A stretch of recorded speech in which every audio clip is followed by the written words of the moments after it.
So it's no surprise that the Senate Republicans filibustered the $15 billion for the big three automakers in the U.S. Why would they do this? Well, because they have foreign investment. Foreign automakers have built production plants in their states in the South. They like the South because they don't have any unions. Okay, but just to fill you in, these production plants in the South, they're the last stage of production. What they do is they collect the parts and ship the parts overseas to build the cars here. And it saves the money in transportation, saves the money in a lot of ways, okay? A car is pretty bulky and hard to move around, okay? It's much more cost efficient to do the last stage of production in the United States, in the target market where they're being built. They can get the parts from anywhere and collect them together and then do the final phases of production in the U.S. And that's what it is. It's the final phases of production. They're not building engines here.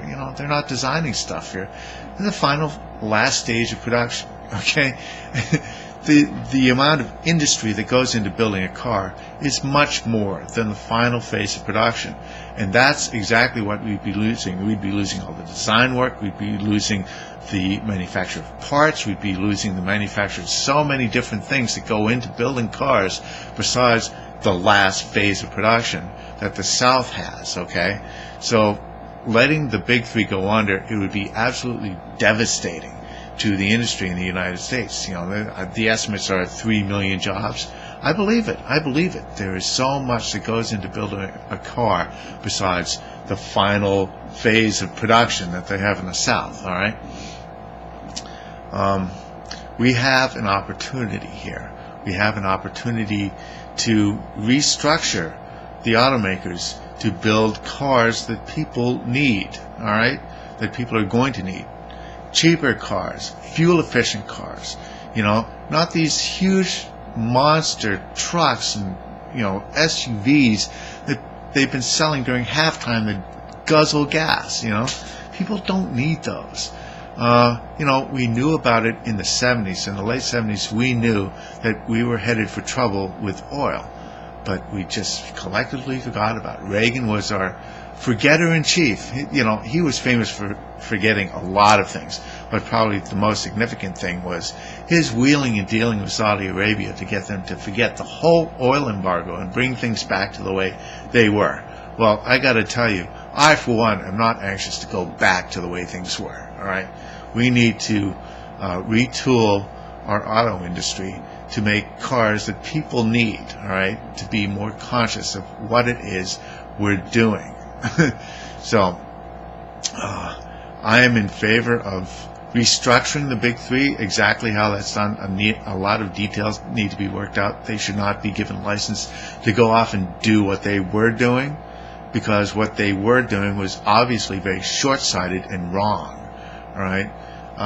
But I don't think we should just cave in and let the foreign automakers put all their final phases of production here in the South to fill the vacuum from the big three. I don't believe that is the way to go, because I think the U.S. as a whole will suffer terribly. We'll lose all that infrastructure, all right? We'll lose all that production capacity for building cars. Who's going to build our tanks? Who's going to build our weapon systems? Our economic security depends upon us being self-reliant, all right? And if we're not self-reliant, then whoever holds the keys to our dependencies is going to have sway over us, all right? If you want to be independent, you've got to have financial independence, economic independence too, all right? You can't have nothing but foreign automakers here building cars. That is simply unacceptable, all right? So the question is, what are you going to do about it, all right? Well, it seems the Senate Republicans are fine just letting the country suffer while their states, over the short term, make more profit, all right? That's short-sighted. It's absolutely short-sighted and wrong. We should give the automakers enough headroom so that they can restructure, and we should get equity in those companies. If we salvage them, we should have equity. We should have say on the board of directors. All right. So that's my opinion. Thanks for watching.